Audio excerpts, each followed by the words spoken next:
All right, hi, ladies and gentlemen. My name is Jake, and this is Dalton. I am Dalton with a microphone that will not stand up today. So What podcast is this? this is Talks and Crocs, man. Talks and Crocs, ladies and gentlemen. We have been having lots of technical issues trying to figure things out to make this podcast better for y'all. And It's kicking us in the butt. yeah, it's not working Let's out just be too well. nice about it. It's kicking us in the keister.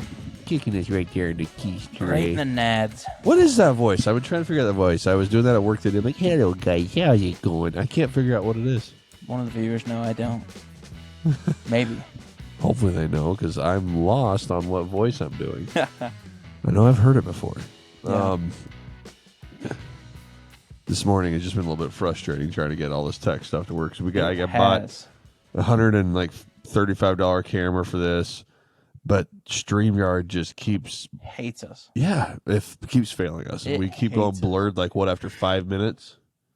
That's all bad settings. It's like that's setting at 720, not even 1080, which that camera is easily capable of doing 1080p. So I am not sure why StreamYard's like, oh no, we can't keep up. We don't know what's going on. It's just StreamYard being StreamYard.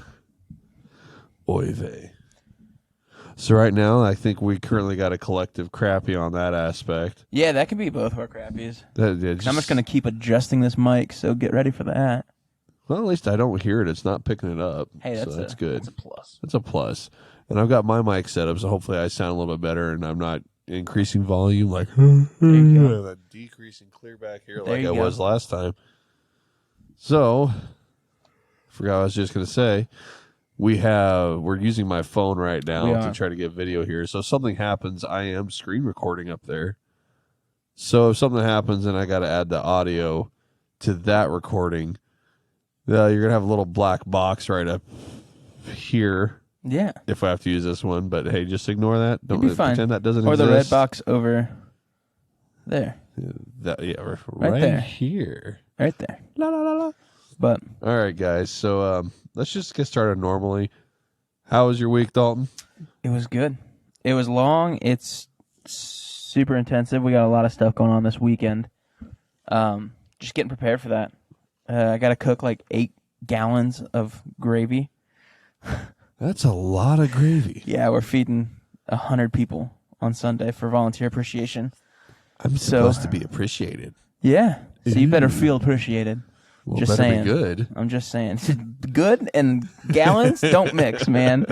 Good and gallons don't mix. No, I'm kidding. Hey, look at that. We just started Chopping and screwing. Yeah, on my phone it looks good. Yeah. It's StreamYard. It's StreamYard. They hate us. So gallons of gravy. Gallons of gravy and just miles of biscuits, which is fine. But yeah, that's what we're doing. That's my weekend. We have a conference on Saturday. Today I got to get prepared for all that. So I was hoping this would go seamlessly, so then we can have a little bit of rest. But hey, we are dealing with StreamYard. So you guys might see us using a new streaming service soon. You don't know. Yeah, because I have no idea what's going on there. I think Freddie's, his didn't look as bad as what ours is looking right now. I don't know what's going on. We might have to do it the old-fashioned way. Just record and then... Yeah, record sound to your computer or something. Just add stuff later. Eventually, we are going to have a nice little mixer. And we will. That's just how we're going to do things from then on out once we get it. The problem is that's like the one I think we want. It's cheaper than the Podcast Pro or whatever the heck it's called. Roadcaster. But it does more. A lot more. And it records all audio in mono, so we can go through and adjust it for every person's microphone. We can do 6 mics, 2 phone calls. It's nuts what it could do. And it has little buttons so you can do different sounds. It does. I can have the boop-de-boops and the swashers. But today, sorry. You're good. So how's your week, man? I think I am been giving lessons in patience and keeping my cool. Because Monday I was just not having it. Yeah. Not having it all. Like I was kind of like, all right, machines, whatever. I'm used to working on those. Then I went to work on one machine, and this guy just comes over, that shouldn't have been over there. He's basically my counterpart. It's like, what's going on? What's happening here? I'm just like, leave me alone, dude. Leave me alone.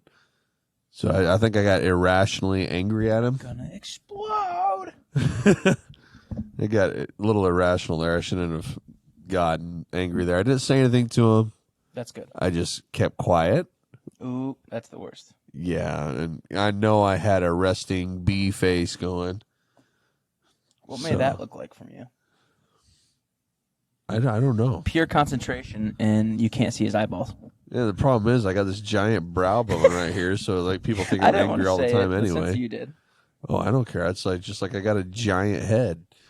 Hey, we did find that out last podcast. You got a big old melon. Oh yeah, we were sitting next to each other, and I'm like, dude, my head is huge. I just have a bunch of hair that hangs down. If my hair wasn't curly and hung down, my forehead is ginormous. Ginormous. But my hair's curly, so it hides it. You know what I'm going to probably end up doing? What's up?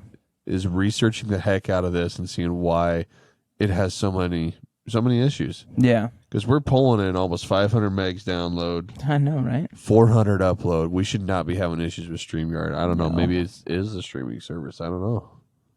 I don't doubt that it isn't. That's why I'm like, you know what? This is also why, like, when we started, I was like, man, we should just do audio for a bit.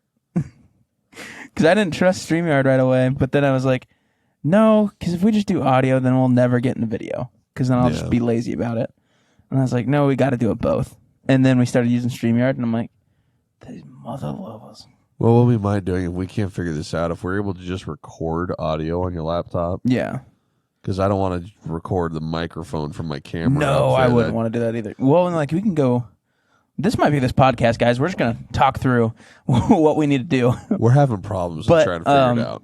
We might be able to do go to GarageBand through this and record the audio there, and then we can either do video on phone or try to use the video on the camera you got, and you know what? Do you know how to set up to your GarageBand right now? I can't. I won't know how to. I don't know how to record video on it yet, though. Well, why don't I just record video on my phone? We record sound on your GarageBand yet. Huh? I don't have GarageBand.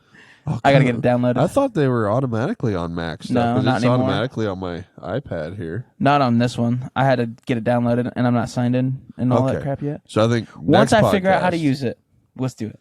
I think next podcast, let's do that. We're gonna record like video on the iPhone or whatever because it's got a heck of a camera. Oh, dude! I'm gonna even use our expensive camera, but I don't know if we do sound just on the laptop, video on the phone. I can mesh them together. That's no big deal. Yeah, that's no big deal at all. I have no problem with that as long as we do our clappies. The clappies should make it all work. What did she just text me? Oh, he's getting messaged. So yeah, I think we're getting a lesson in patience here too, and just needing to adapt and overcome and figure out our issues and come up with a solution to it.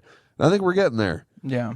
Also, if any of you at home, in your car, at work, wherever you are, have a suggestion, please let us know. Please. And I'll tell you exactly what's happening right now. We'll record on the laptop. I got us connected directly to Ethernet, straight to the router. And we're getting great speeds. And it'll look perfect on there for about 5 minutes. 500 megs. Yeah. There should be no reason for the issues we're having. We'll have great video for about, 5 minutes? At low quality. 5 minutes. At 720. The camera is able to do 1080p, no problem. So, and then next thing you know, it just blurs out. Yeah. No idea why. Just blurs out and starts acting like we have no signal. And we do have the Wi-Fi turned off on the laptop, so it's not even trying to pull Wi-Fi. Yeah. So that's out of the equation. So it's not like we're pulling too much bandwidth somehow. No. I'll admit I was trying to blame the router for a while. I don't think it's the router anymore. It's got to be the software from StreamYard. Because I mean, it's not similar numbers. It's about 100 megs more when we go direct, but yeah. But still, even over Wi-Fi, we were at 300 download. We could, yeah. And 400 upload. Now we're 500 upload, 400 download. Exactly. So I don't understand that. There shouldn't be an issue. I'm just going to take this as lessons that we needed to get for patience. Patience. Are we both getting tested this week? Dude, I've been getting tested so much this week. And I didn't ask for this. I kind of figured it out yesterday or the day before, and I just laughed. I didn't ask for this. I'm like, okay, God, I got you. I know what's going on here. Yeah. And I do need to get better at it, I will admit. I'm not going to deny that. I got pretty good patience. I'm pretty melancholy when it comes to all this stuff. But, man, it's testing me. Well, it's the fact that we keep having this issue. Oh, Lord. And we need to get you a different mic stand. I just need to. Let's just.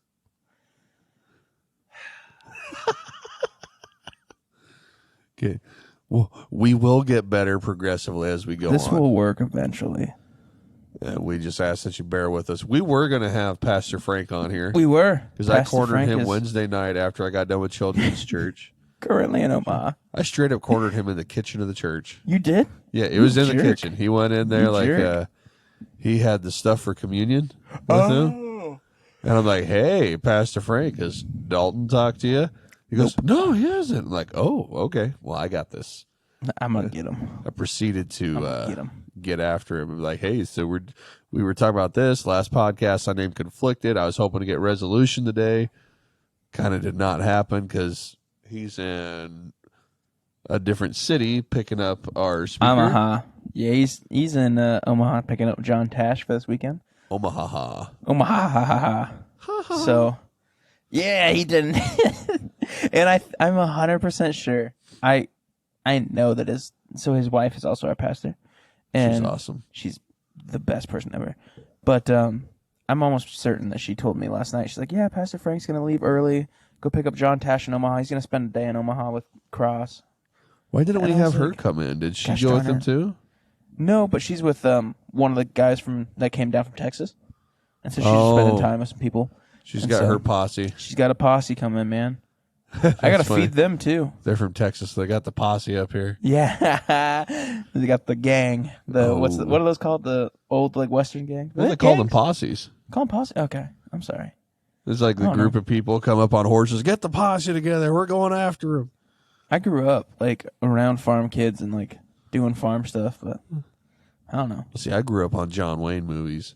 Ugh. So yuck. I know all. What? Ugh. John Wayne's the best, man. He is really good, but man, I'm just. Did you ever hear about when he kidnapped the KGB guy? What?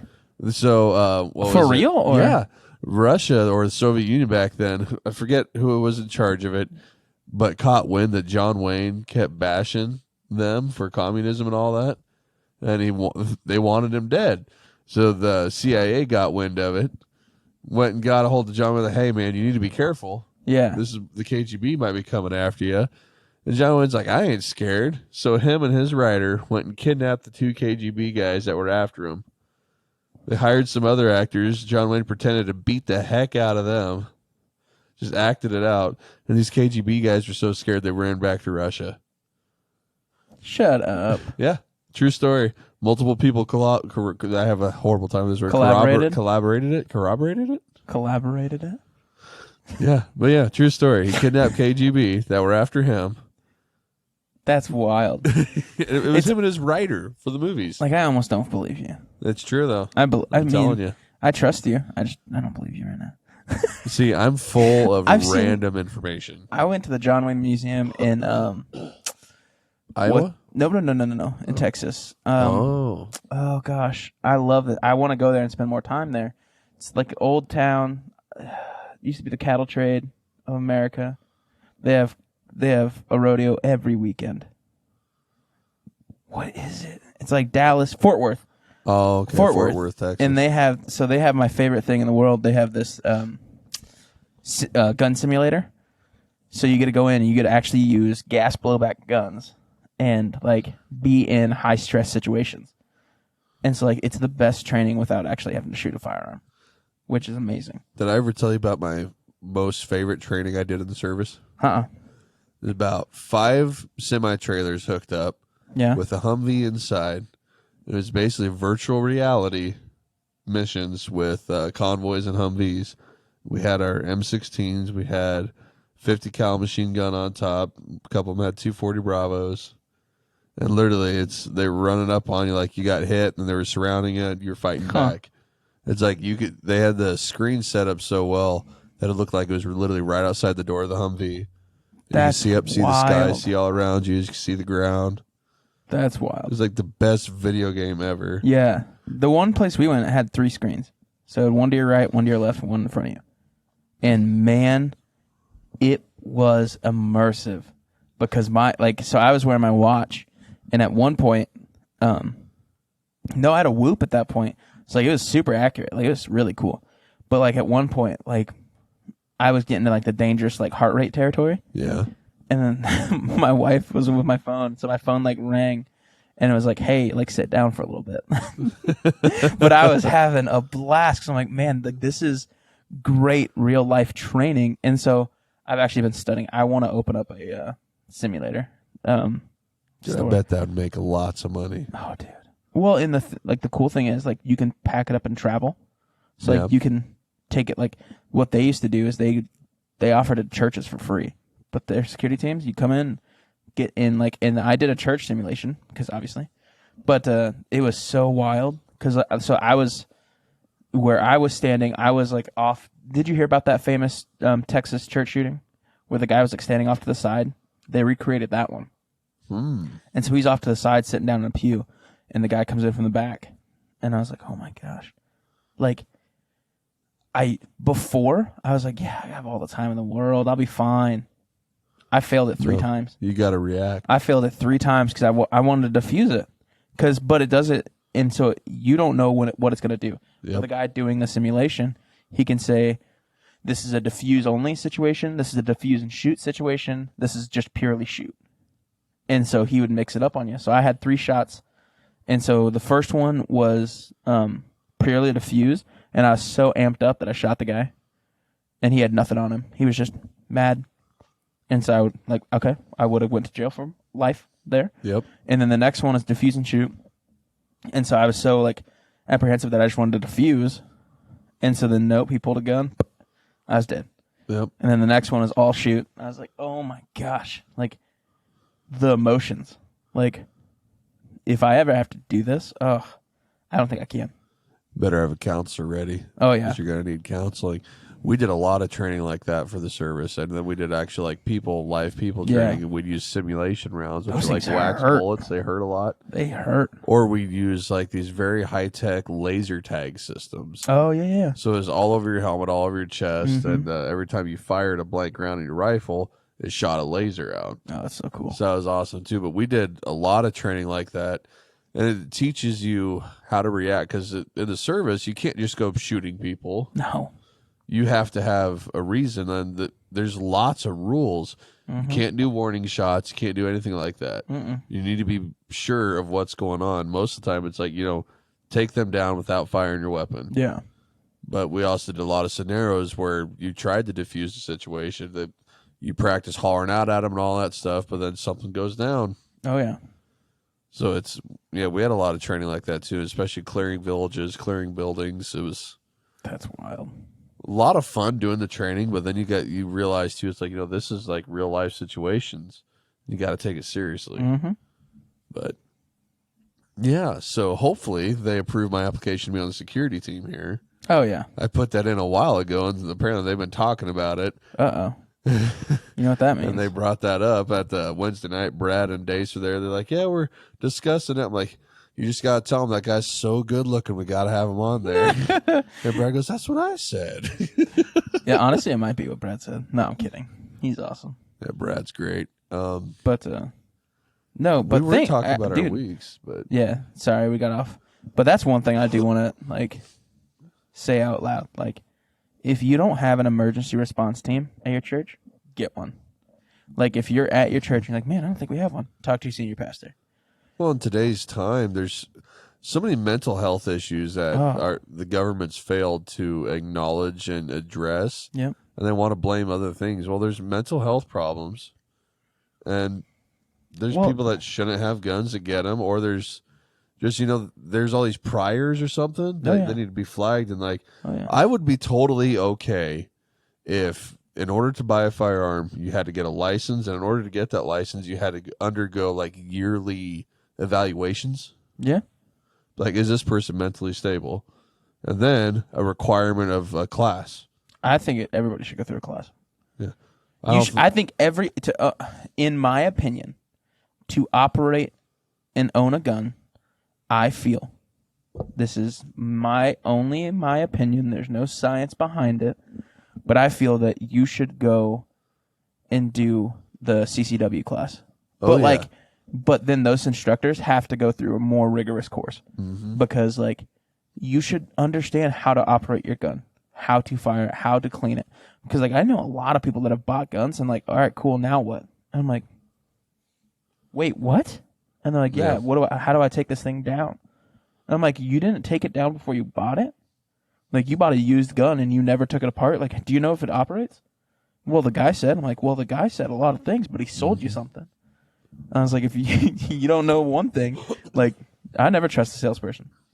Ever. It's for me, I love the Second Amendment. Obviously, I am all for it. 100%. The people should be armed in order to defend themselves against I'm government for constitutional tyranny. carry. Constitutional carry.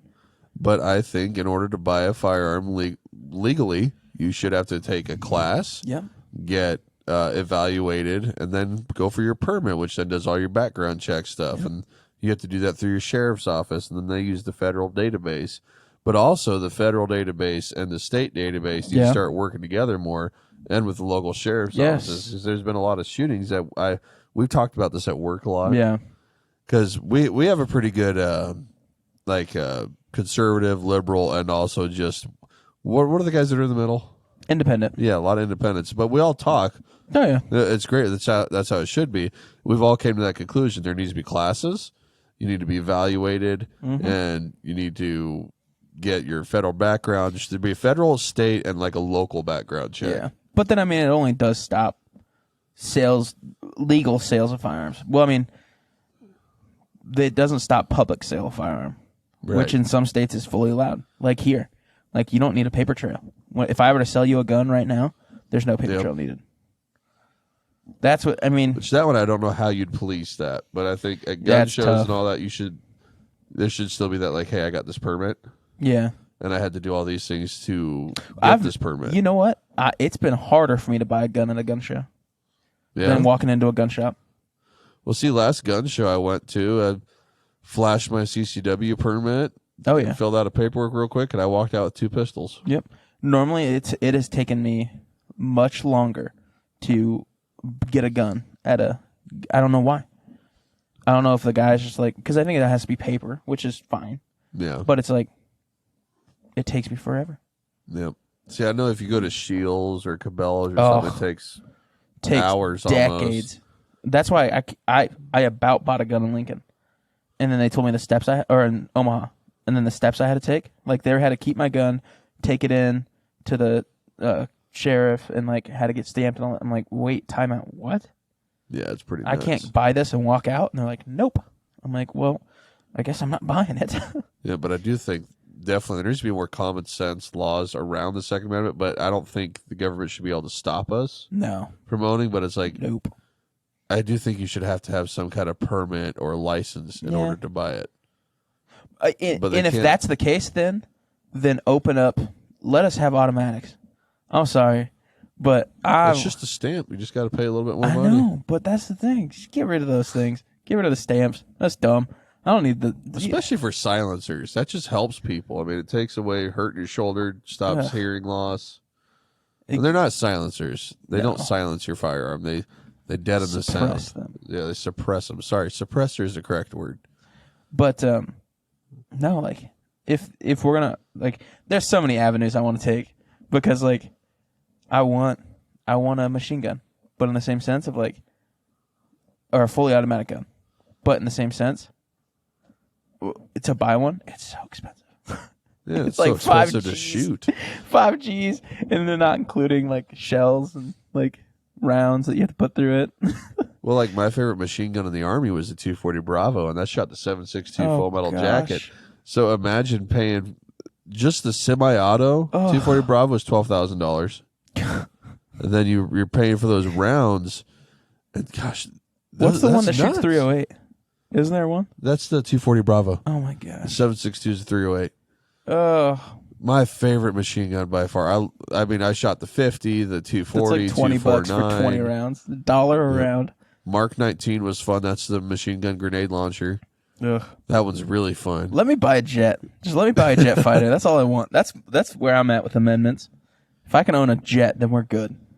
Like an F-16? Yes. Oh, dude. I want a Raptor. There's a guy in Africa that got a hold of multiple like crashed MiGs. Yep. And put them together. So Yep. now he's got his own MiG that he flies around. Yep.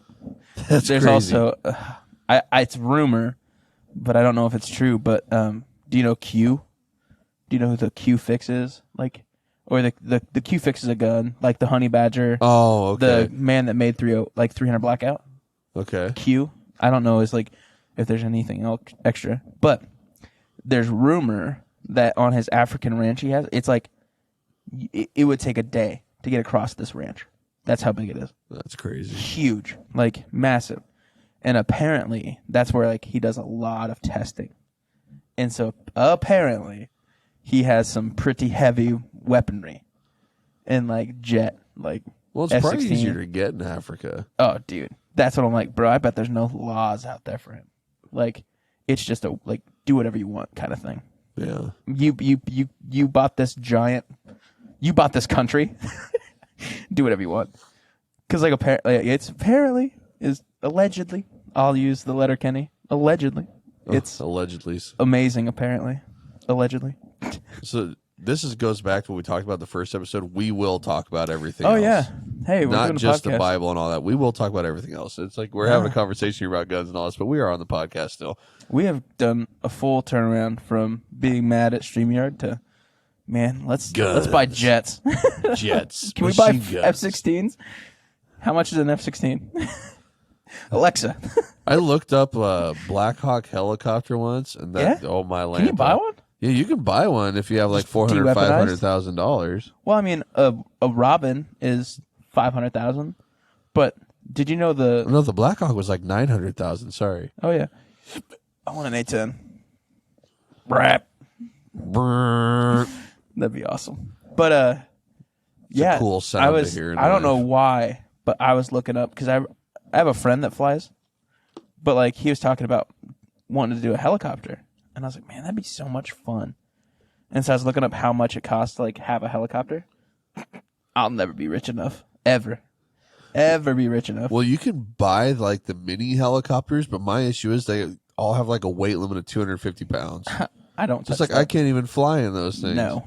Even the single one-person ones, it's like No. I outweigh them tremendously. I could pick it up. basically. But man, it'd be so cool. Like you have 2 hours of flight time at 100 mile an hour. You know how far you can Yep. go? Oh, dude. Well, yeah, 200 miles. But still, that's in a straight line. Oh, yeah, That's 200 miles. That's in a straight line. You're not curving around all these roads and taking forever to get somewhere. It's just like, oh, I'm going here to here. Normally it takes me an hour and a half to drive. Boom, I'm there in 20 minutes of flying. Imagine, I want a hog hunt out of a helicopter. Oh, that'd be so much fun. Just, I've been told the bacon you get off them wild hogs is awesome. I heard you can't make bacon, but See, I don't know. I don't know. You got to do it a young one. That is what Oh, somebody yeah, told me. yeah. You got to shoot if you want like bacon, you got to be a small one. Yeah, it can't be a big one, which is fine. Yeah, which is fine. I'm kind of hungry now, dude. Dude, I'm starving. What are you doing for lunch? Saving money. That's what I'm doing for lunch. That's what I Sucks. should be doing. We want a house though, so we're gonna save. We're gonna save That's, like 10 G's, but That's where I got lucky with the VA benefits. oh yeah. I did not have to have a down payment for our house. For your VA loan, right? Yep. That's Too nice. bad I can't use that to buy rental properties, though. Oh, for real? I mean, you can if you do what I told you about with house hacking, Yeah. where you live in one unit, rent the other. And then I think that one's still like the same with the FHA loan, where you have to live there for only a year, and then you can repeat it, which is pretty cool if you want to get into that. So I'm telling you, man, you need a house hack. Bro, you try to talk my wife into that. Good luck. She hates neighbors. Well, yeah, but it's only for a year. Yeah, but I mean, you tell her. I'm just trying to help people and set you up for life. Yeah, and I'm trying to keep my head above water here. Yeah. I don't want to drown because my wife's going to be mad at me. Yeah, the wife. They do that things. I don't like making my wife angry. No, that's why I am very good at not doing that. And if I think I make my wife angry and I start bugging her, honey, are you mad at me? You're mad at me? Well, then she does get mad at me. I am not mad at you. Yeah. I'm sorry. Do you love me I'll do still? the dishes. Okay. No, that's the funny part is like I try my best not to like make my wife mad, but in the same sentence, like in the same time, same breath. I'm like, but I don't care. Like if you're gonna be mad, that's your emotion. Yeah. If you choose to be mad at this thing, all right, well, it's gonna be a rough day for you because you're gonna be mad, and I'm gonna be doing something happy. Does Chloe shoot guns? No, she does, just not as often as I think she should. Because Shawnee, she's got a 9mm and a 40. Yeah, Chloe has her own 9. She's got her a 243. Mm. She doesn't like shooting my 270, but we can't shoot it now anyways because the barrels wore out. Yeah, Which is sad. That was the one I used since I was 12. Chloe has a LC9 that she shoots. She likes it. We have 2 LC9s. The slim one. Yeah. She loves it. It's pink.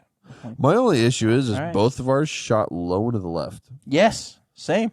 Is that what Yep, we had to adjust. That's why I got the Hellcat because it should be more accurate, It but I is need to pretty get nice. a lot more time Behind it. the trigger on that Yeah. one. My was it? Why'd I just forget what the name of the big one is? XD9. Yeah, my Springfield XD9. Oh yeah. That thing is awesome. That thing's I could shoot like beefy. 60, 70 yards right in the center just fine. But I'm also trying to- holding like 17 or 19 rounds too. trying to So get it's heavy. the Canik TP9, the Meta. Oh, it's so nice. Huh. It's not. It's a race gun. It's not a carry gun by any means. Oh, so it's a competition But- type. It'd be a great thigh gun. Like if I have it on my thigh. You just reminded me of one time I was in Kearney at Glenwood Corners, that gas station outside of town. I had to work there. You I had did? to work on those things. Oh, okay. Those gas pumps, yeah. There was this little gal. She had been like 4.5 feet tall, Oh, I think I know exactly who you're talking about. but she had the biggest pistol on her hip. Yep. Huge. Had been like Did a she work there? 45. I don't know if she worked there or not. I saw her there multiple times, so maybe she did work there. I think I know exactly who you're talking about. Little gal, Yep. giant pistol. It's like, Yep. Like she had the Henry 45. It's like no one's gonna mess with you just because you have this huge thing on your hip. It's like if you miss, you're just gonna knock them out. With the blowback. Yeah,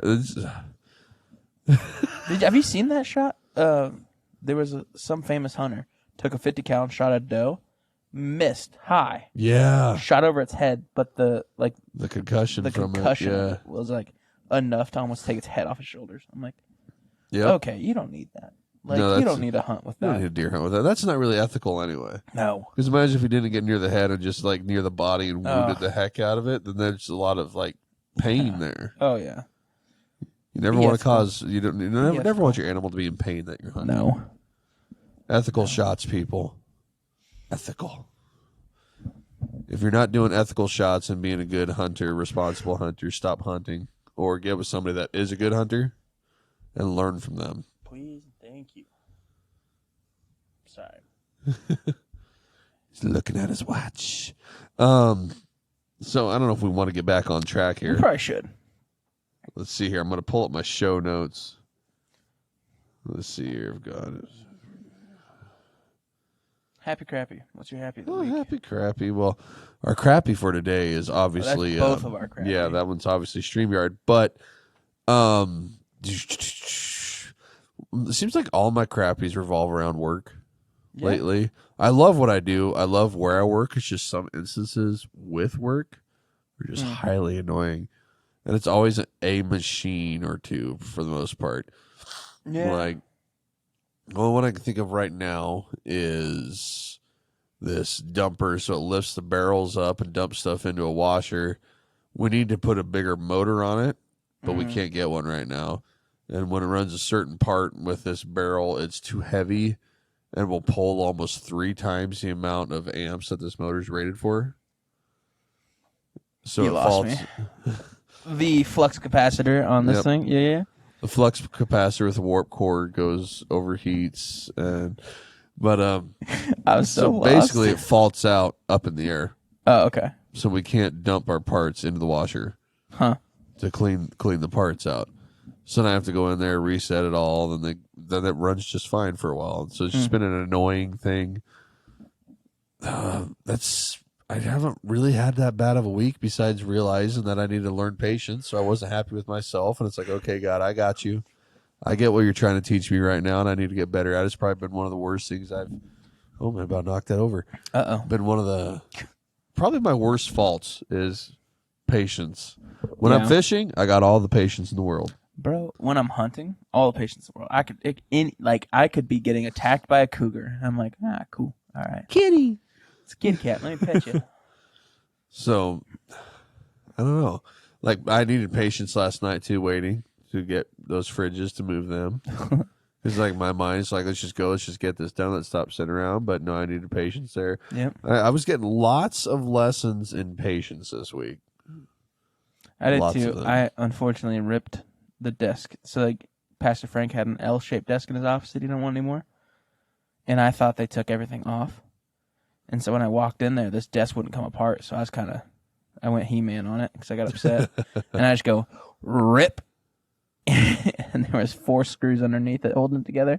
Not anymore. But there was. Oh, man. And so I was like, well, I'm already halfway here. So I ripped it off its hinges and I walked it in there. And they're like, so Freddie had a screwdriver waiting to take it off. And like everybody else just like staring at me like, you okay, bud? And I'm like, well, no, but let's not talk about me. Oh, I'm sorry. No. I'm just, the whole scene is playing in my head right now. Well, because desk. I was mad, I think, but I wasn't mad at anybody. I think I was just mad at the desk because it wouldn't move. I'm like, when I say move, you're going to move. And just rip. And I was like, oh, oops. Like, I can relate to that last night when we were moving one of the fridges. It was like the pull-out chest freezer, right? Those things are always a pain to get the doors off. Oh, hey, apparently somebody sent me a Snapchat. So you guys are going to see that in the video, too. That was my sister, I think. It said Jess. Nice. Sorry, y'all. It's just screen recording. But hopefully no one sends me anything bad. Don't you do it, Dalton. I won't. I want to, though. But the chest freezers, those are like the pull-out chest ones, bottom drawer ones. Those are always a pain in the butt to get the door off. Yes. Well, father-in-law pulled like 5 screws out on one side. I pulled them out on the other. And this thing just wasn't coming off. It's like there's nothing else holding it on. I was like sitting there grabbing and pulling. I'm like, I could easily rip this apart. But I'm not going to. Not going to. I realized I need to learn patience. So many situations like that where like I grab something, I'm like, oh, I can rip this off its hinges. Uh-huh. And then I'm like, I'll get a screwdriver. It's like I could Hulk out on this right now. Well, now Shawnee sent me a message, so that's going to be on there. That's all right. It's not even on my watch yet. Oh, hopefully it was nothing bad. You maybe want to check your messages. Well, it should be showing up on my watch, but it's not. I don't know why.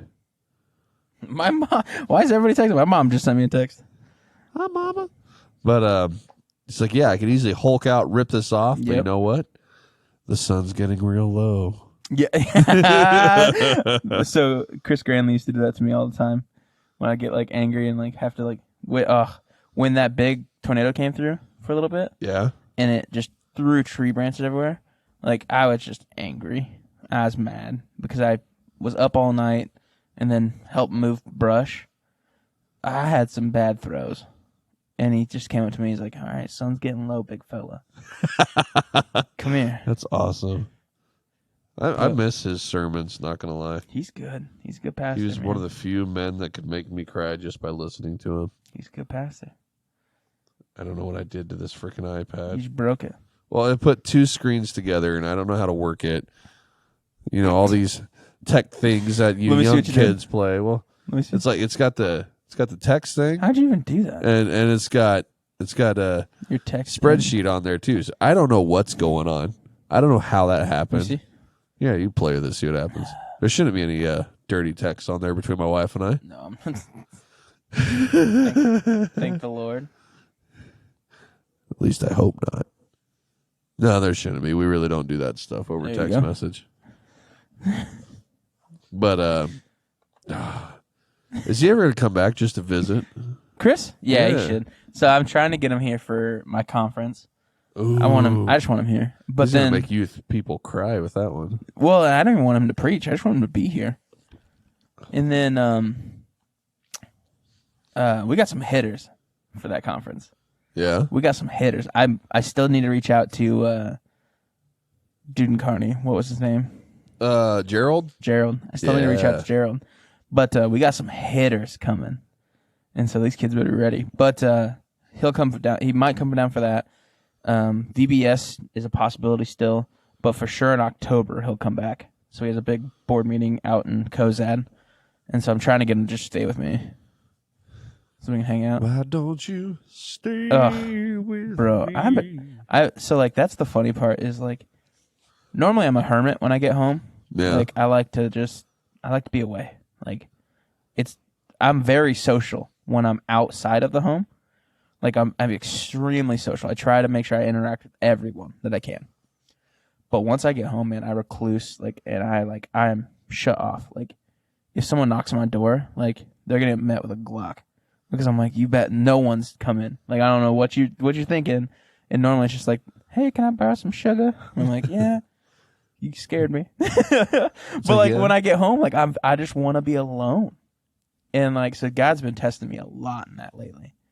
A lot in that. And like it's not like refilling. Because most of my recharges happen in groups. Yeah. But I'm saying that like when I'm home and I like want to be alone, like shut off, it's just me being lazy. Like I want to like just shut out. And it's like, no, like I still have a wife. Like I still have to like, she has needs. Like I can't just shut down. And so that's what I've been getting tested in this week. How did we even get here? Oh, well, I was talking about how I was being tested on patience. Oh yeah. So That's, you know how last week you were slowly kept sinking into the couch? Yeah. I was sitting up a lot more when we first started this. I'm just like slowly getting in this corner, just snuggling away. I love and hate these couches because they don't breathe. I love cloth couches. I hate pleather. Yeah. And so, like my couch in my office, I was sitting there and I was reading a book. Not a fan. Read it. No, he's a fan of the book. I'm a fan of the book, book's not but it's called Not a Fan. Read it. Read it. Just read it. Trust me. Read it. But I was sitting there and like just gradually, so the cushion underneath was coming off, so it fell off of Velcro, and so like it was just slowly sliding forward, and ever so slightly. So like Holly came in to say like asked me a question at like 1, and then she went back to her office and said like at 2:30 she came back. And like I was slid all the way forward and like hermited into the couch. And she's like, what happened to you? I'm like, oh, I didn't even realize. And I scoot back up. I'm like, what the heck? And so my watcher said time to stand up, and I'm not going to. It's a Friday watch. Chill out. Yeah. As long as it doesn't tell you like that therapy's easy, and it does. Mine tells me that all the time. It's like I don't know why, but it does. It tells me, and it's hilarious because most of the times it happens is when I'm like, sorry guys, excuse me, bless me, woof. Bless me, bless you. You nominate Pat Donaldson? Sorry. Not sorry, not sorry. I'll get to that next. But I don't even know what I was talking about. So back to what you bless me. And so I watched The Tax Collector this week with Shia LaBeouf as a like cholo. Oh man. Bro. It's pretty good. Awful like acting. But such a good plot. Really? Like if done well, that would have been great. Like you knew what was going on. Like you knew what was gonna happen. And so it's like, dang, you guys suck. But like acting wise, like I love Shia LaBeouf. He's such a good actor. Such a good actor. Like Peanut Butter Falcon, bro, I'll watch that and cry every time. Never even heard of it. You need to watch. Do you have Amazon Prime? Yes. Let me see if it's on there. Because if it is, you're watching it. You know how often I cry now? I need to cry more, apparently? Yeah. Like, dude, I'll put on Touched by an Angel every night. I'm telling you, you need to see if you need to see if you're able to get that. I know it's on Paramount. That's where we're watching it. Every episode does not fail. I'm like, oh, which one? Touched by an Angel. Oh, okay. It's an old show, but it went on for a really long time. And then they did one where it was like kind of a movie with this little boy who, had some kind of terminal illness. Yeah. And his mom was a songwriter, and she like God put it on her in this show. God put it on her to write another psalm. So she wasn't wanting to finish it because he knew that he was gonna be like okay to die when she finished it. And the angels like kind of talk to her, talk to the kid. There's a lot that goes on, but eventually she does finish it, and she gets like the whole choir from church and school to show up, and he's on the porch, and they're singing this song, and it's "I Will Testify the Love" is what the song is. Yeah. If you listen to it, and you're gonna get emotional, like especially if you pull up the video with it from YouTube. I know I did, but they're singing it, and there's a guy on there. His name's Andrew, the character Andrew. He's one of the angels of death, so he helps take people to heaven when they die. So he tells the kid, are you ready? And the kid's like, yeah, I am. And they've picked his flag up. My voice is changing there. Put the flag up that the kid made. The mom's singing down there, and then he passes away. And yeah, that's my sad. eyes starting to water. That's sad. It's really good though, and it's really moving. That's sad. Jeez. But I recommend that show to anybody. Touched by an Angel. You know how weird it is? We go talking from Guns, Matt at StreamYard, and now Touched by an Angel. Warned you guys, this is an ADHD podcast as well. Do you have Paramount Plus? Yes, that's what I watch Touched by an Angel on. Peanut Butter Falcon, baby. All right, Peanut Butter Falcon. The Peanut Butter Falcon. Do I need to watch that by myself? Since I got Ronan all the time with me? Trying to think. There's some cussing. Okay. But, I mean, it's a really good touching. Like, I think kids could watch it, and I could still hear you. I thought my phone was going off. Oh. But I think kids can watch it and still get a good message. But it is a little risky sometimes. I'd say watch it by yourself first, and then be like, okay, bro, we got to watch a movie together. We need to get you a different mic stand, I'm telling you. It hates you. And the funny thing is I use this every Wednesday. I use this every Wednesday. Yeah. Because once it's up there, does it move? Yeah, no issues up there. Does it move? But the second I move it past its breaking point, it's an Amazon special, so. Hey, these are all Amazon specials that I'm using besides the phone. Actually, that stand over there is probably the best one. And I just don't use it. The one that has a cup holder? Yeah. That Who is just awesome. whipped up? What? Someone just pulled up to the church? Yeah, whipped up in here. I think they're probably... So, like, half the time people pull in, they're just trying to, like, check their phone or something. Or like the time the two cops were chilling there? Yeah. And I was waiting for Dalton to show up, and I'm donut? eating donuts outside. I'm just looking over at the cops, and they keep staring at me. These are my donuts. You want one? But I love police officers. I got no problem with them. I just thought it was hilarious. I was eating donuts, and these two troopers kept looking over at me. And it's like they were longingly looking at me. It's like, I'm sorry, man, these are my donuts. You got to buy your own. You make money. Hypoglycemia. I need the sugar. You make money. So, Yeah. my crappy was machinery, obviously. That's how far we got off? I totally forgot. Oh, yeah, we went way off track there. Yeah. My happy for the week. I kind of realized that I don't know, my emotions are coming out a lot more, and I'm happy about that. But it's like, Sean and I keep trying to have another child, and it's not happening, but it's like it's starting to kind of manifest more outwardly for me, and I'm not holding it back anymore. I'm not hiding it in a bottle in a box, putting it in a dark cave and tucking it away. Put it away. Yeah, it's coming out more, and I think hopefully now Shawnee won't be feeling alone with it. So I think it's weird to say that's kind of my happy, but I was never emotional at all growing up. Shut everything away, bottled it all up. Yeah. Hid it from everybody, and now I'm finally coming to a point where I'm not doing that as much anymore. Like, I'll control it, but I'm not hiding it, if that makes sense. Yeah.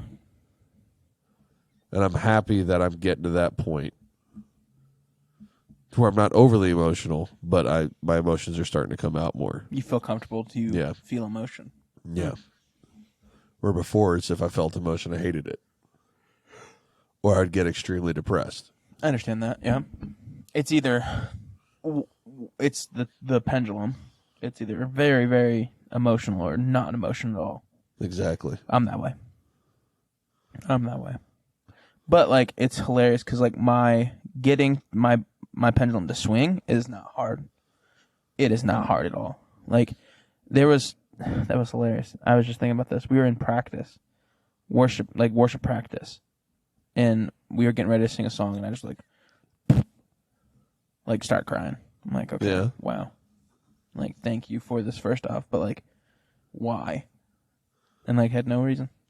She needed to get a good cry out. I was like, all right, cool.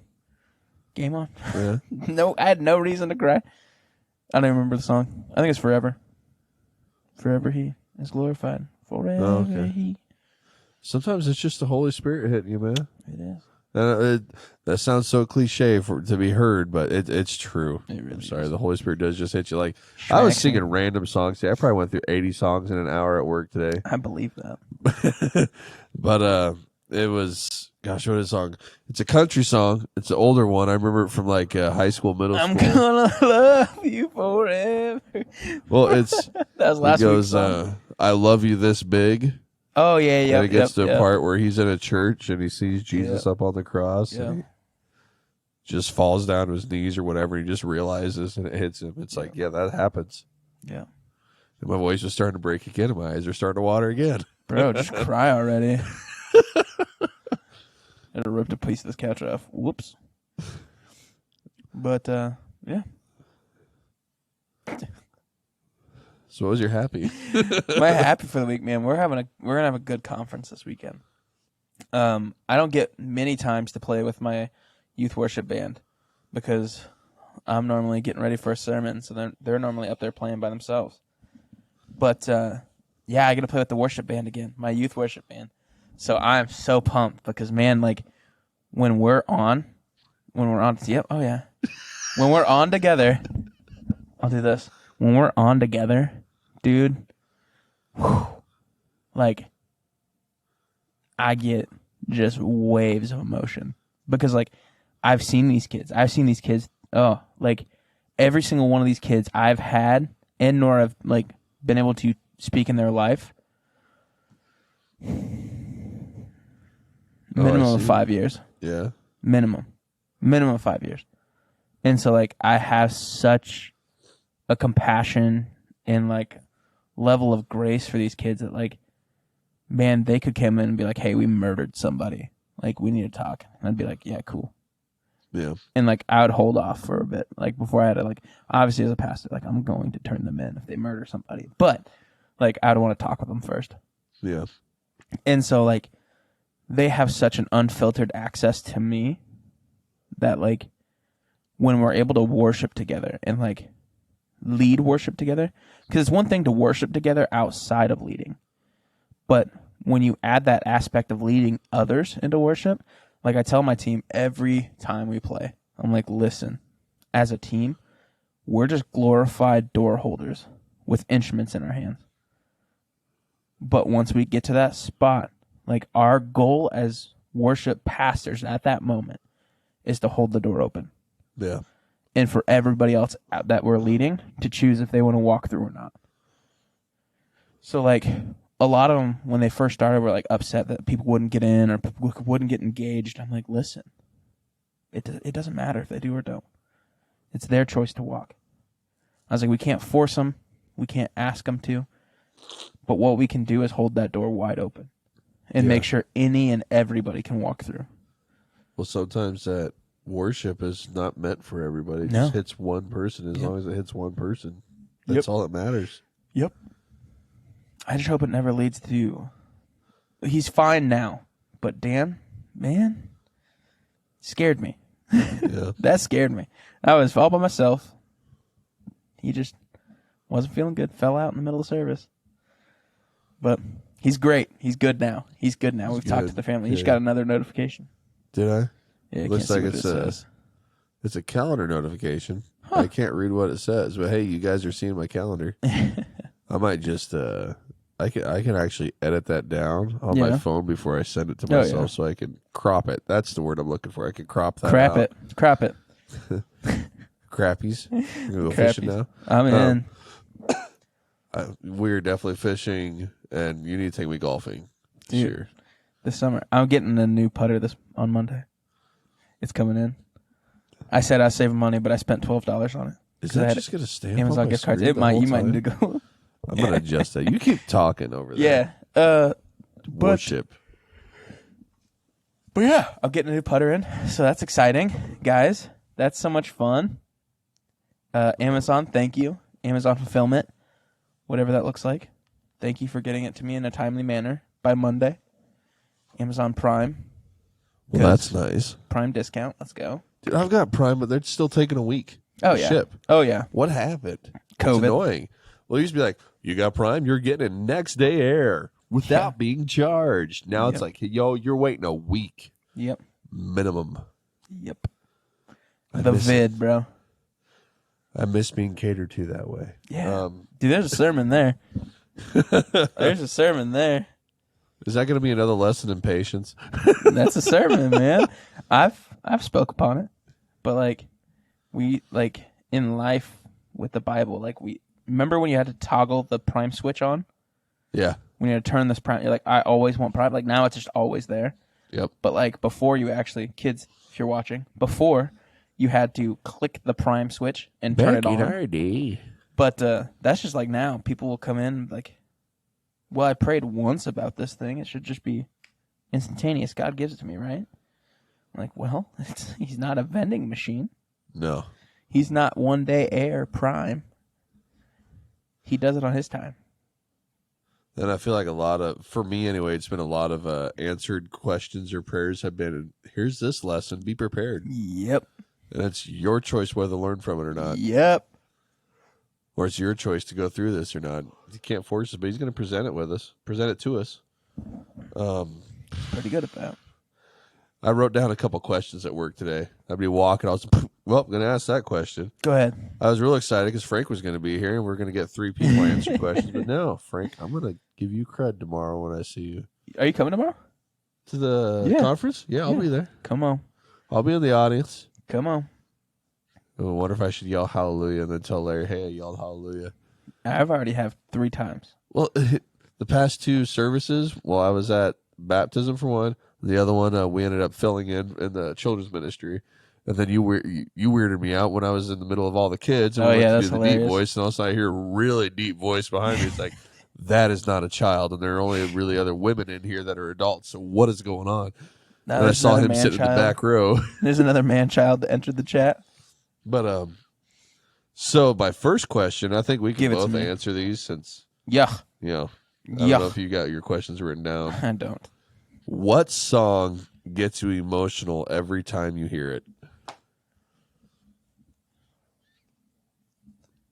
Going to Dr. Google on this one? No, I'm going to Dr. YouTube on this one. Ooh. Professor YouTube. Yeah, I like that better. Professor YouTube and Dr. Google.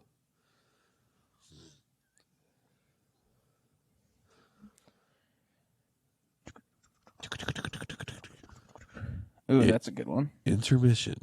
It could be any song, by the way. It doesn't have to be Christian song, any song. Oh, well, it's obviously going to be Christian for me. Okay. Because I love how... Oh, there it is. No ads. We're not about ads here. No, I hate ads. But I want ads on my other YouTube channel.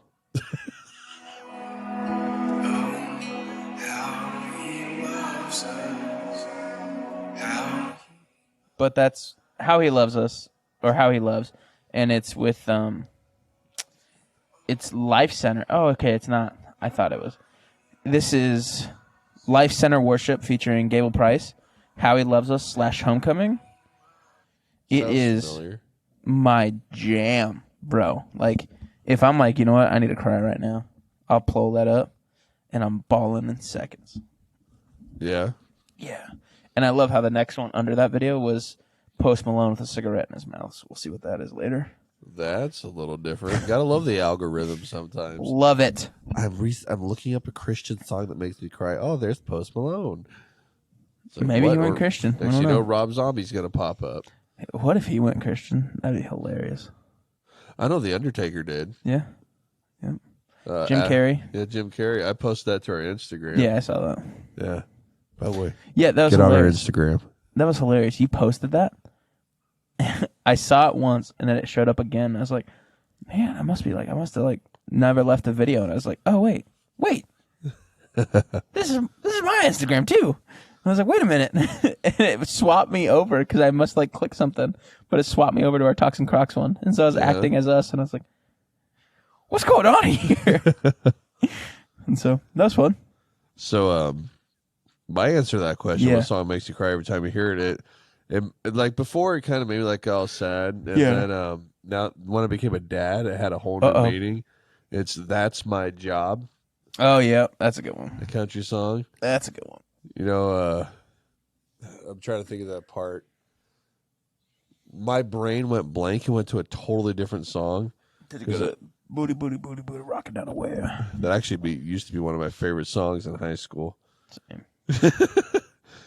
I don't know where Google is on this darn thing. I found you. Miss New Booty. Get it together and bring it back to me. A dance club. We're Christian, but we knew. We know some things. We have fleshly past. We know some things. What was the song I just said? Huh? What was the song I just said? Oh no. Oh no. It's my job. That's my job. I'm looking up the lyrics so I can tell you. Good. Lyrics. That's if we're talking about country though. Yeah. Whiskey Lullaby. You know, that's Shawnee and my duet that we do for karaoke. Really? Yep. Oh, bro, it makes me that one and Kid Rock. Picture. Yes, sir. That's everybody's, bro. That's my fave though.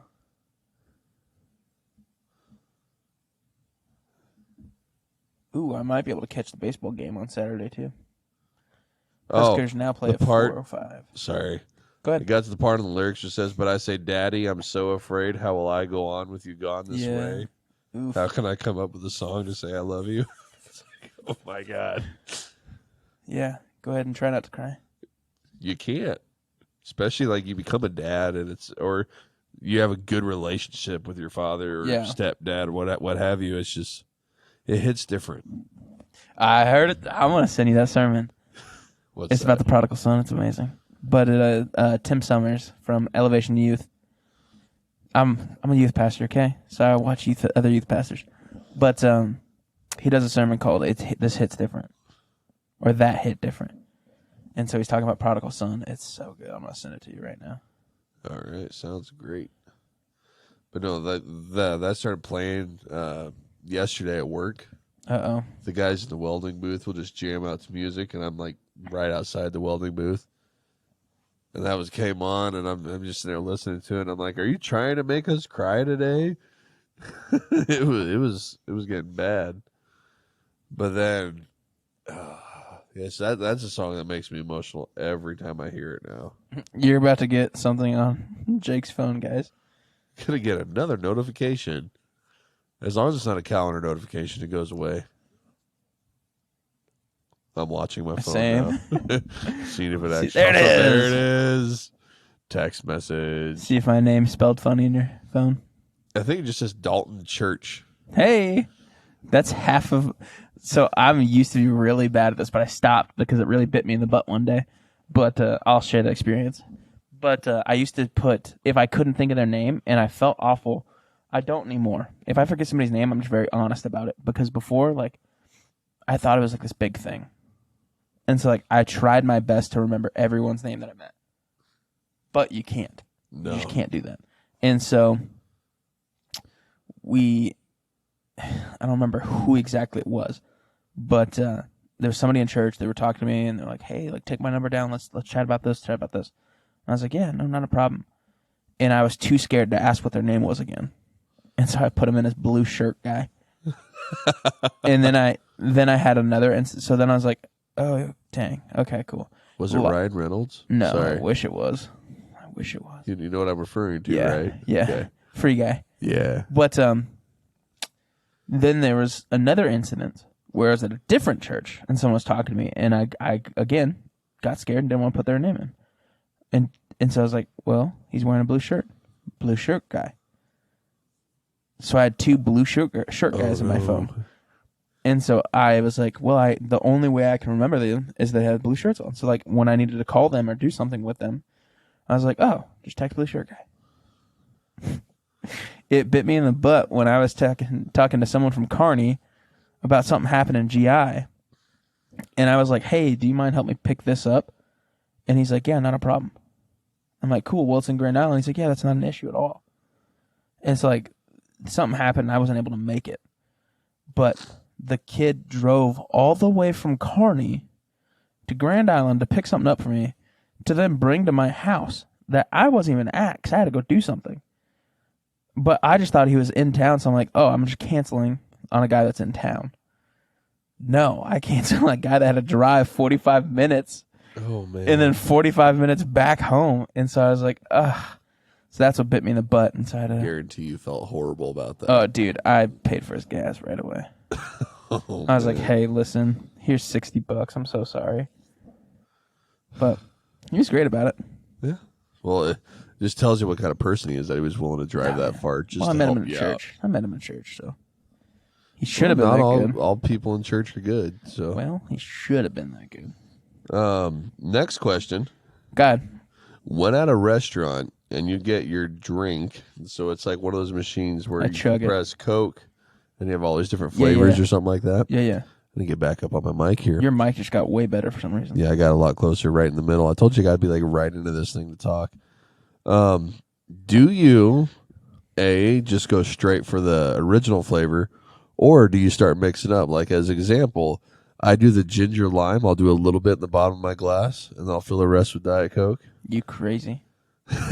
You psychotic person. Hey, I love that flavor. I don't mix what the Lord perfected. Hey, he added seasonings for a reason. He did. I'm just kidding. I'm kidding. But no, I'm like a good Christian. I just drink Dr. Pepper. So I don't need any of all those other flavors. I have 23. I have 23 flavors to choose from. I'm fine. I cannot stand Dr. Pepper. I'm sorry. It is way too sweet for me. I love Dr. Pepper. Way too sweet. I have, every time I go to, my wife loves going to Magnolia. Texas, Waco. So the silos and all that, like the Magnolia Farm thing. It's Chip and Joanna Gaines stuff. Oh, okay. You'll be I know fine. who Chip and Joanna Gaines are. You'll be fine. It's amazing. But you can literally see everything they have within 30 minutes. So I get bored very fast. Chip, if you're hearing me, just build something for us dudes, please. Could you imagine getting him on here? Because he's so ADHD, too. It'd be nuts. But if you hear me, Chip, build something for us guys, please. Like an arcade, I don't know, bowling alley, something. Like, I love that my wife can have so much fun there. And, like, I do. Like, they have great things. Like, I see a lot of things. I'm like, wow, that's super awesome. But, like, give us something to do when my wife's shopping, please. And so I normally skip out and I go to the Dr. Pepper Museum right up the road. Huh. Past the high school, you got to go past the football field. It's on the other side of the football field. And I have been there, and I have seen every single inch of every single exhibit there at least 3 times. But every single time I go, I make sure I hit every single exhibit, every single inch of every single exhibit, because I love it so much. See, even though I'm not a big fan of Dr. Pepper, I'd still go to the museum. Yeah. I love museums. Just seeing the history of things, how things came to be. I love that. Oh, yeah. And, like, they have this huge well that, like, you can see down in. I'm like, man, open that thing back up. I want to drink that. I want to drink the original Dr. Pepper water. Sorry, that was weird. Like my face twitched with that yawn. There's Dr. Pepper water that I've not been able to drink yet, and one day I will. Huh? Dr. Pepper water. It's not an actual thing. It's just the well that they have in there. Want to drink from it? That'd be interesting. This is where our podcast has come to. So. I've been listening to Tim Ross and all that, all because of you now. You're welcome. There's something I heard, an acronym. You're he brought welcome. up HBO. Yeah. I've never heard it before. Hear God, believe God and obey God. Mm-hmm. Then he says, these are the secrets to success. And I was just like driving in my car, I was like, oh, like, holy cow, that's speaking volumes, man. So simple, yet so crazy. Sorry, my watch was trying to play. And then I was listening to while I was cooking the other night. I had a Mike Todd sermon on. I need to send this one to you, but it's long. Which one? He's at a youth conference in Texas. Yeah. And he brings up how the Holy Spirit is our advocate. Mm-hmm. How Jesus had to leave physically so our advocate could come. Mm-hmm. And like I started like tearing up multiple times through this whole thing, but he made so much sense. And he's talking about, he's got a weight bench there. He's benching and he puts on this last weight. He's like, when you can't feel like you can't take it anymore, you start praying, and then boom, the Holy Spirit's coming out to help you, give you the strength. And this guy came running, obviously, to help him pick up this weight. Yeah. And he just started going, just like kind of demonstrate what you could do if you have the Holy Spirit on your side as your advocate. I was like, wow, that's pretty amazing. He's kind of cool. Mike Todd and Tim Ross, those are different breeds, man. Do you know that they're like really best friends? Well, yeah, because he had them on an early podcast. Yeah, on an original podcast. Yeah, on the basement. Yep. So Mike Todd, Tim Ross is Mike Todd's mentor. I'm like, dude, that's your mentor? You got some good things going on. It's a heck of a mentor to have. Yeah. Well, like they were talking on the basement, he's all like, he just told me to come to the house. Yep. So I'm like, I did. Middle of the week, just went. Yep. So Tim Ross met him in a baggy shirt. Camo pants. Yeah, he's like a 4 or 5 XL shirt. And I imagine Tim Ross is not a big guy. No, he's tiny. Itty bitty guy. And so he's wearing these giant clothes. Yeah. It's just hilarious to imagine it. Yeah. I just wrote down all these things. I'm just going to read them out. Go ahead. The company you keep calibrates you. Be careful who you keep as company. That's one thing Tim Ross said. Man, that's a good old one. That's like bad company corrupts good character kind of thing. So true. It is. It's an old principle. People like, that's one thing I love. Teens come up to me, they're like, we want you to preach something new. Preach something different. I'm like, listen, I'd start preaching something different if you guys weren't falling for the same traps that were happening a year ago. Yeah. Like, if I would preach on something different if something different happened. Nothing different has happened. Right. So I'm preaching about the same thing because you still need to hear it. Well, it's like you get around people that aren't going anywhere, just feel like they're just comfortable where they're at. You're going to become that way. You're going to become stagnant. Yep. You should never want to be stagnant. Get with people that are trying to move forward, get better with their lives. Yep. And that's something that I've had to do. There's a lot of people that I called friends a long time ago that I really don't talk to anymore because it's just going to hold me and my family back. Yep. And got to drop some people sometimes. Yeah, and I started getting into these like motivational speakers, listening to them, talking to them, getting with the church, and it's just all moving forward from here. Yep. That's just where I'm going. I'm recalibrating our lives. Yeah. By recalibrating the company I keep. And then one where he brought up, God will wait until your flesh dies before giving you what your spirit needs, which is pretty self-explanatory. Yeah. But in case you're not Christian, you want to explain that, Pastor? One more time. God will wait until your flesh dies before giving you what your spirit needs. Your flesh and your spirit are two different things. Yeah. So your spirit's not attached to your flesh. Your flesh will thrive on things that feed it. So it thrives on your anxiety. It thrives on your depression. It thrives on things that you need.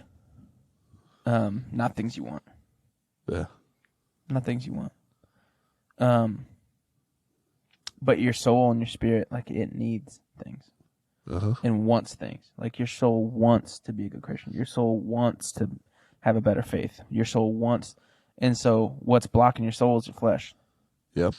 And so people think that, like, to feed your soul, you got to starve your flesh. Starving your flesh ain't gonna do nothing but build worse things, because your flesh is still gonna be hungry. Yeah. Your flesh is still gonna be irate. You got to learn to overcome your flesh. That's tough. But that's my explanation. Like your example. Yeah. Okay. A lot of people that Tim Ross brings up the addiction to pornography a lot. Mm-hmm. That's a fleshly addiction. It is. His soul knows it's bad. Yep. It doesn't want it, but his flesh wants it. And that happens with a lot of people. Oh, yeah. It's like you want something. Happens to pastors. Mm-hmm. Well, he's a pastor. Yeah. Huge one. Huge following. But it happens a lot where it's like you know this is bad, yep. but yet you still desire it. You got to fight against that desire. It's like your soul knows what a sin is. Yeah. Oh, yeah. Sometimes you don't even realize it's a sin. It's like, I got a bad feeling about this. I shouldn't be doing this. If you do it anyway, you're falling to your flesh. Yep. If you, I don't know what, rebuke it, reject it, whatever. You can. You know, just flesh dying. You're defeating your fleshly desires. Yeah. And I've come to realize that it's like inside, you get that feeling from your soul. It's like it knows what's good and what's bad. Mm-hmm. You start listening to it. Yeah. Instead of trying to listen to just what your brain is, trying to be all logical with something, maybe sometimes listen to what it's telling you. Listen to what your soul speaks. It wants chicken and gravy. That's what my soul wants right now. Wants a chicken fried steak. With mashed taters. With some country gravy. Some mashed potatoes. Oh, you know what? I'm going to go on breakfast route. Some eggs, some hash browns, some bacon, a couple pieces of toast. Yes. A tall, that's just that has no bad connotation. That is just toast. But for those at home, we were playing a game, and one of our friends couldn't figure out how to mime toaster, and so she did toast. And we all laughed for 10 minutes straight. It technically looks like a toaster, but ma'am, it did not. But what I'm back at, what I was thinking, I want breakfast now. But yeah. Well, where could we go to get breakfast for lunch? Perkins. Tommy's. Trying to save for a house, Jake. Don't tempt me. I'm about to go home and have leftovers. I'll buy. No, Jake. I'm telling you, I'll buy. No. I ain't got a problem. Don't you do this to me. Come with me. Come with me. I just in a world of a world of eggs and bacon. No, I'm being a good boy. I've realized how much I've been eating out. I was like, yo, no wonder I'm a big boy. Like, I gotta quit that. And so I've been trying to eat more healthier and at home. Yeah, I noticed that last Sunday. Yeah. You guys had your Tupperware containers of healthy food, and here I am. Jimmy John's, baby. But that Jimmy John's looked banging. There was only one issue. Huh? You put a little too much sauce in a couple I saw spots. that. The bread I saw got that. soggy. I saw that. Soggy bread. Can't deal it. But then you made me so hungry for Jimmy John's bread that on Monday I went in and bought a day-old loaf. So good. So good. I like their bread, but I'd almost prefer the Italian urban cheese from Subway bread.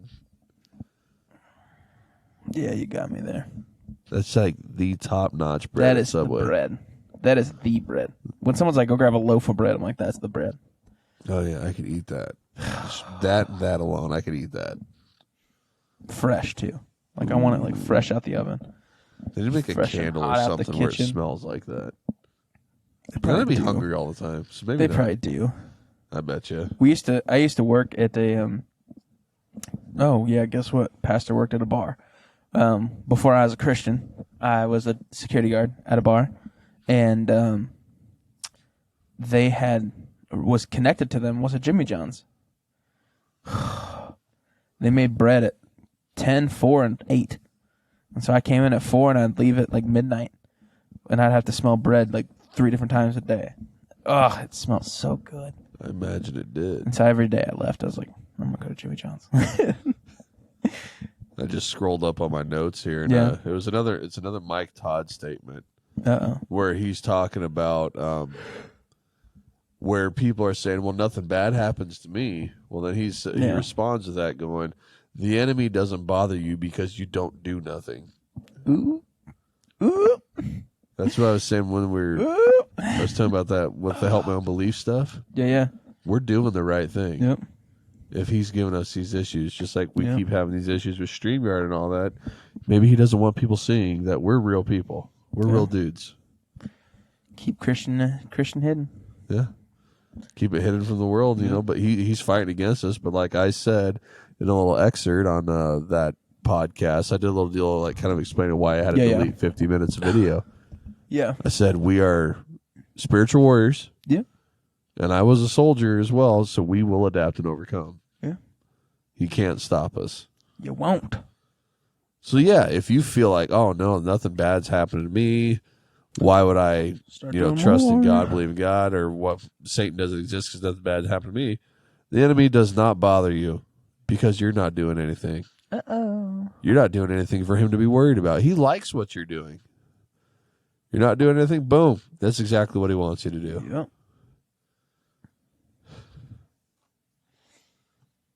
This is exactly what he wants you to do. Time to start fighting people. No, I'm kidding. Round one. Ready. Kidding. That's really good, though. Yeah. I feel like you've been practicing that. What? The voice? Yeah. Oh, yeah. 1 minute remaining.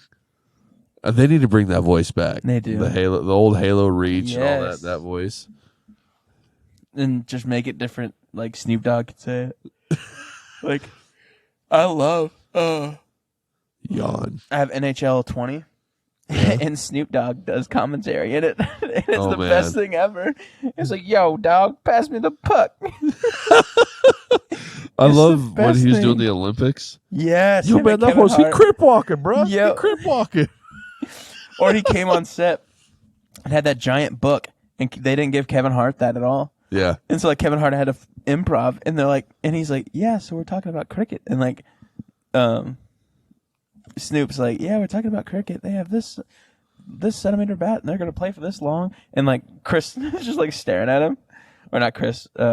What's his name?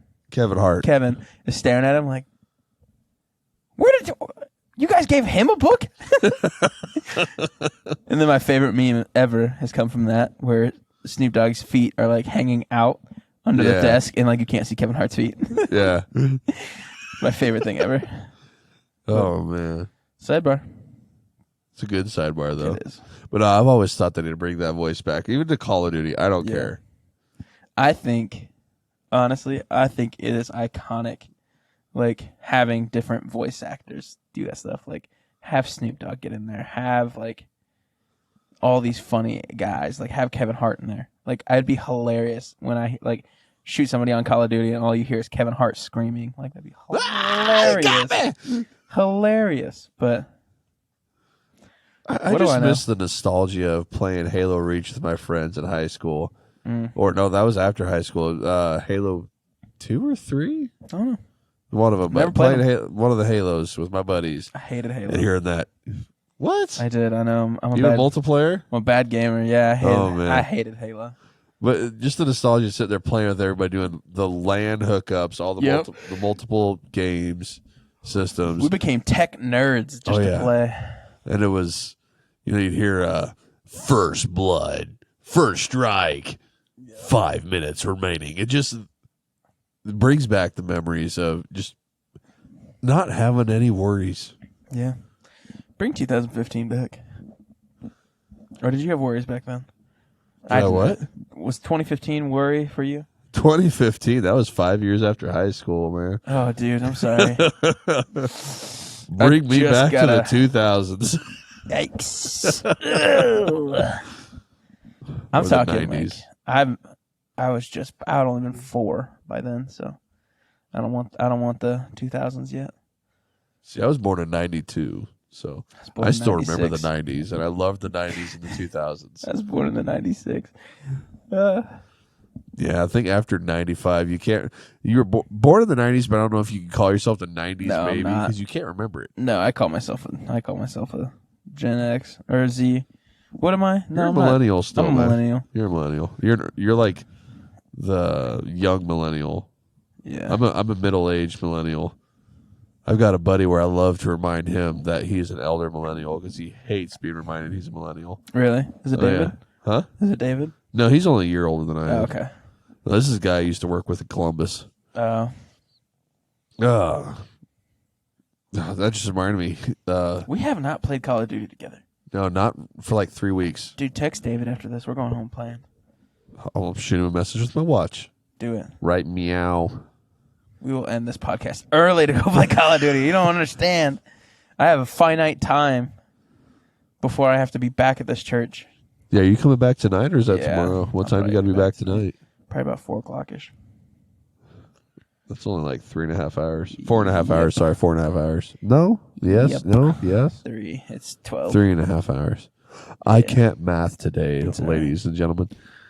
Oh, have yeah. mercy on my soul. I'm not forced to come back, but I have to come back. Yeah.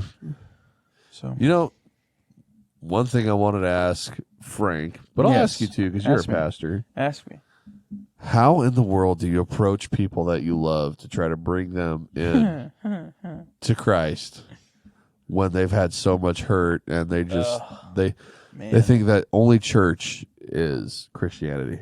it's going to be a very vulnerable moment because you're going to have to show them your hurt. Show them what you've had to walk through. They're going to they'll play the old, well, you don't know what I went through yet. And then you're like, okay, well, fine. But just try it. Yeah. Just try it. Give them a set date. Be like, just try it this one time. And like, if you hate it, you hate it. Offer them buy food. Be like, hey, come by. I'm gonna buy your lunch. Like, but you got to come to church with me. What if it's a sibling? Yeah, same. Yeah, What if like it's your every time mom?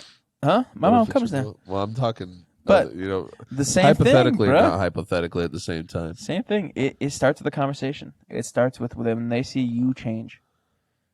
If they see you change, is when they start believing. So we're going back to lead by example, Yes. like we discussed. Yes. And whatever you say, you got to live.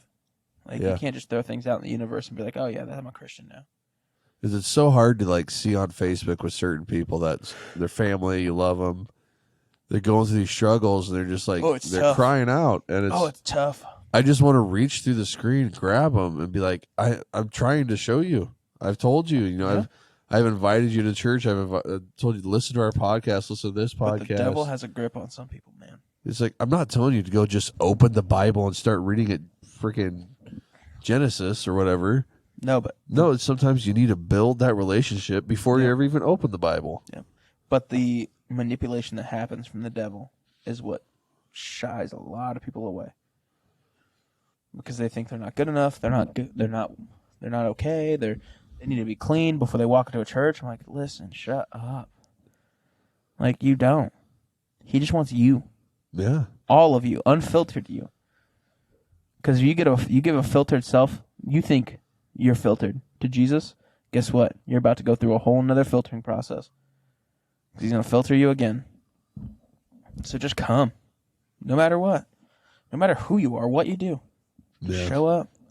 But then it's also so hard to just reach out and grab somebody. It And is. hug them and be like, Jesus loves you, I love you, God loves you. It is. Well, Because that'll push people away too. And then also say that, like, everything's going to be fine.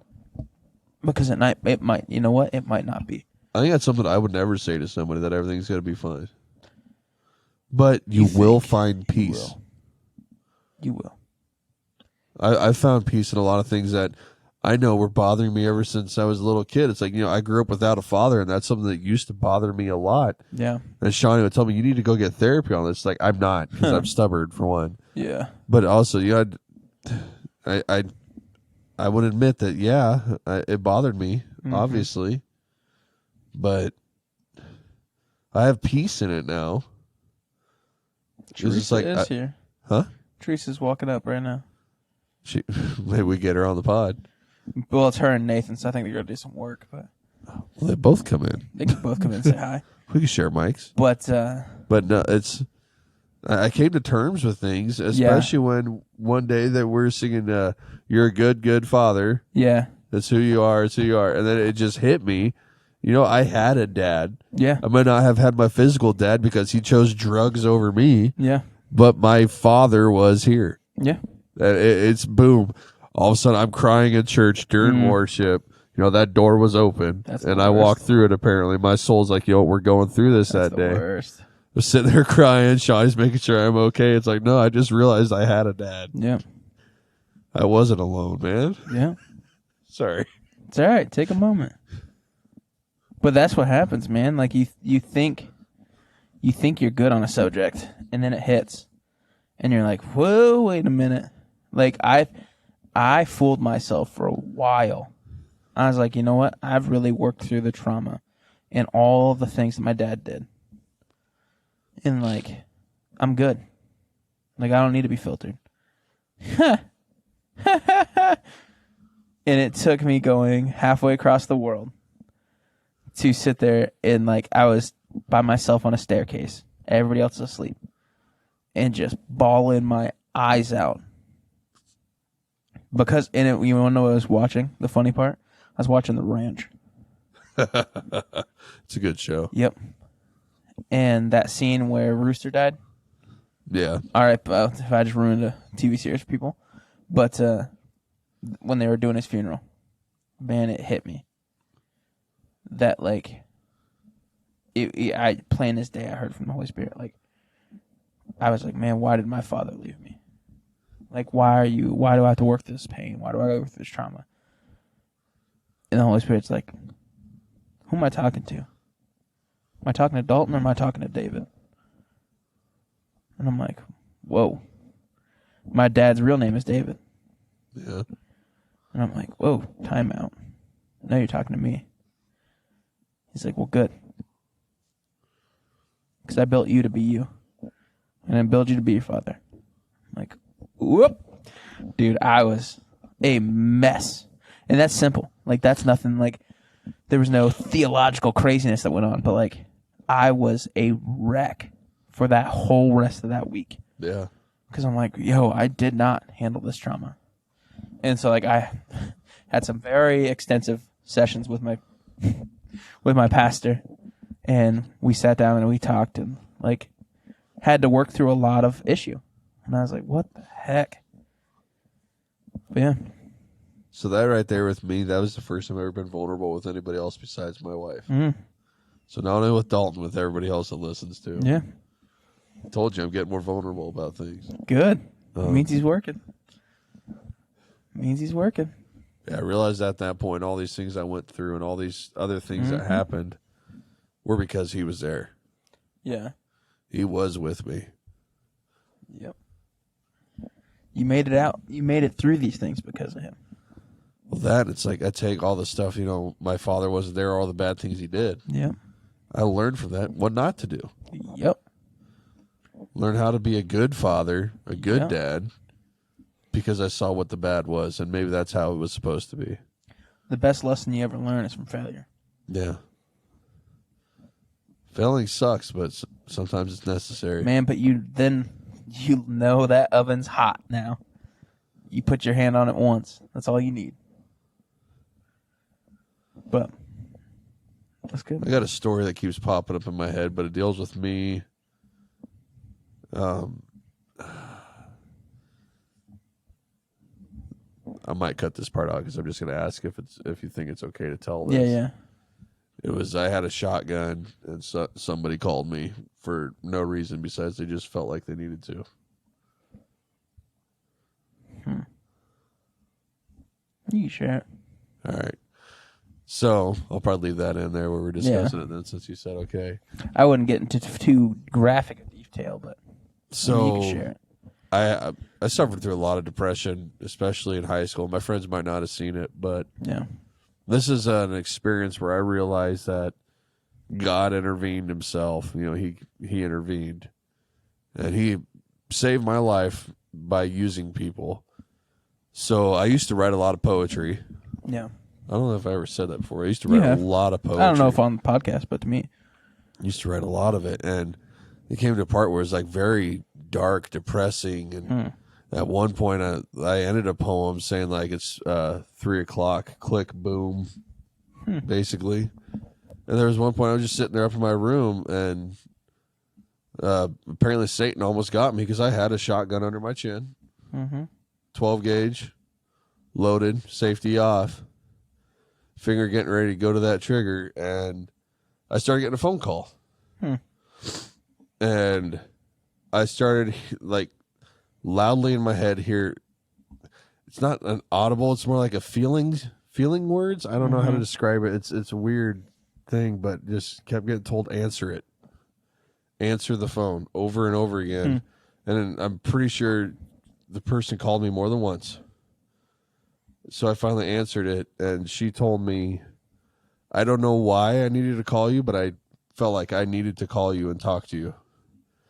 And I don't know if I ever told her what was going to happen. Yeah. But she saved me that day, and I know God worked through her to save me. And he was sitting there yelling at me to answer the dang phone. Yeah.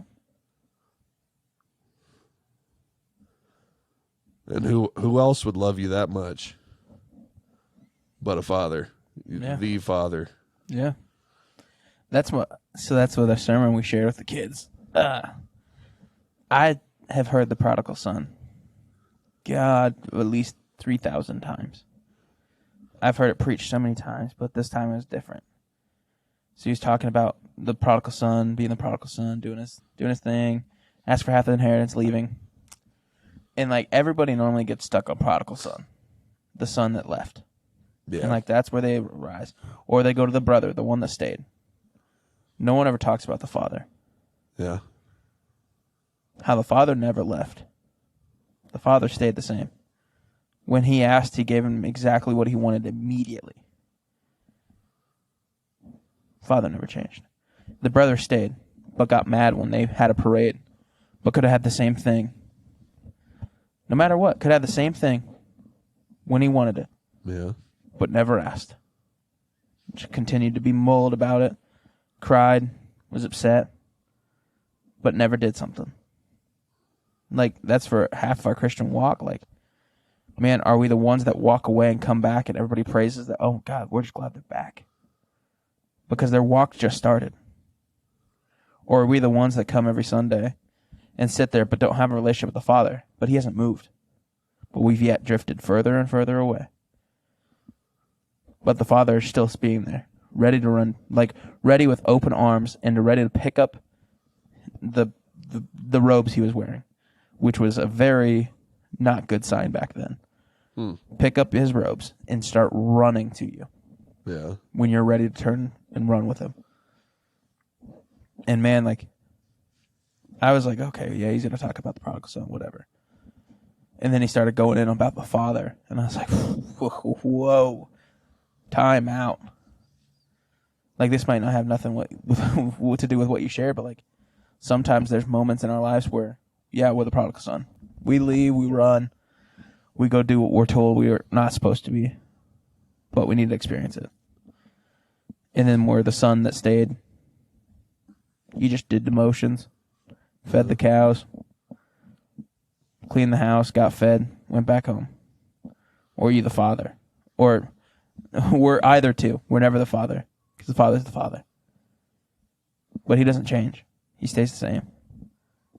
And so it's like, dang. It's wild. Wild to think about that. And I don't know why I felt like I needed to tell that story. It was just kind of pushing on me. But I know I told Shawnee that. I haven't told a whole lot of people that, but now apparently I might have told millions. You just told thousands of people. Yeah. But I thank her. I thank God for it. But I don't know who needed to hear it, why you needed to hear it. Just know that But you heard it. This is not the end. Nope. Don't let Satan win. Reach out to somebody. He will put those thoughts in your head. Yep.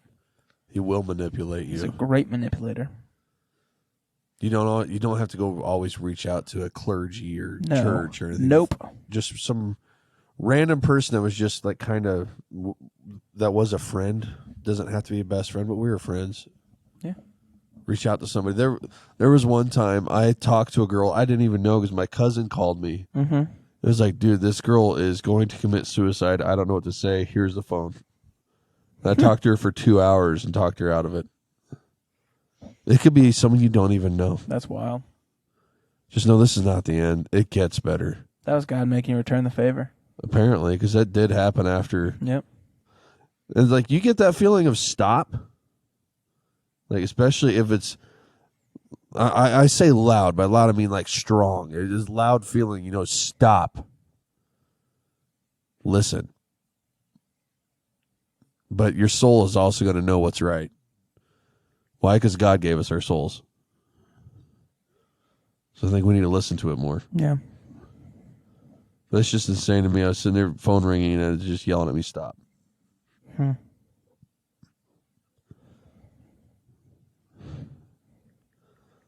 kind of don't know where to go from here now. No, you're good. You're good. Sorry, I got to send this Wi-Fi password to somebody.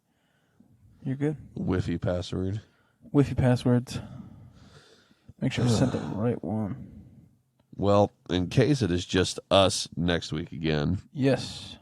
Do we want to start talking about topics? Yeah, what do you want to do? What do you want to work upon? We can talk. What do I got here? These are some old ones I have written down. Oh. I've got, these would be some decent ones. Can the Bible be an idol? Mm-hmm. Speaking things into existence, biblical or not? And do Christians still sin? I think those are some controversial topics that we can kind of discuss if we want to, if we feel like it. Yeah, I'm down for it. We do that tomorrow or next tomorrow. Not tomorrow. But if you guys want like certain topics asked, talked about, yeah, please send it to us. I would love to get feedback. We've only had one weird comment, which is nice. What it was on a reel.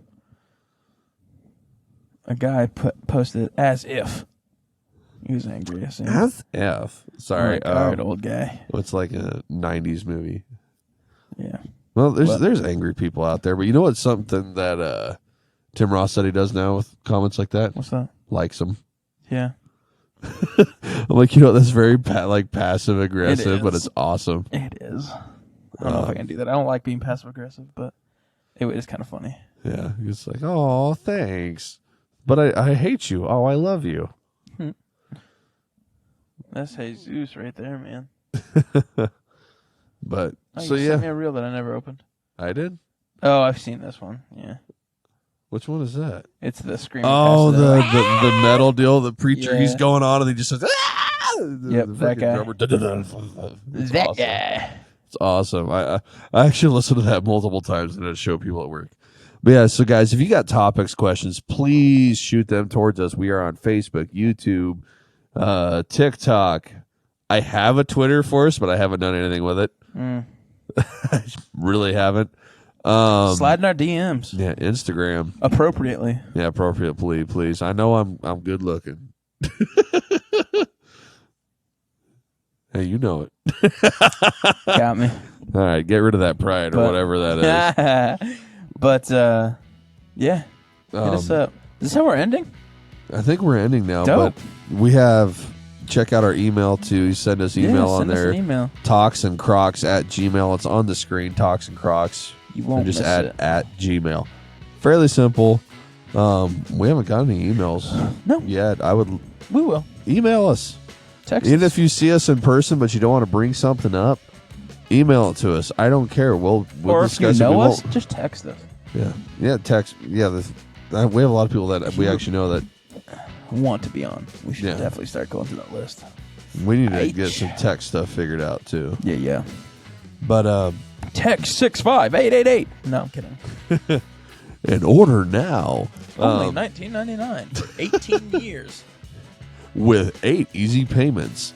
$4.99. So we are going to end this podcast. We love you. We love you guys. Why don't you start the prayer this time? We forgot to pray at the beginning of this. We did. I feel bad about it. It's okay. We'll pray for that end. You start it. So Father God, I just pray that this week goes better. That this weekend is blessed. It's about to be blessed, but God, I just ask for double. I ask that you have your hand in this weekend, and whatever happens, happens. In your name. God, I thank you for all the lessons this week. Multiple lessons in patience, multiple lessons in keeping a cool head and maintaining ourselves. I pray that someone gained something from this podcast. Whatever they needed to hear, I pray they heard it. I pray they take it to heart. I pray that if they need to reach out, they reach out. Yeah. you are there. You are always with us. I thank you for everything, God. Without you, we are nothing. With you, we can do anything. We are everything. I love you. Thank you, Abba. In Jesus' name I pray.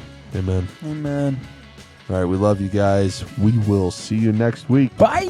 Bye.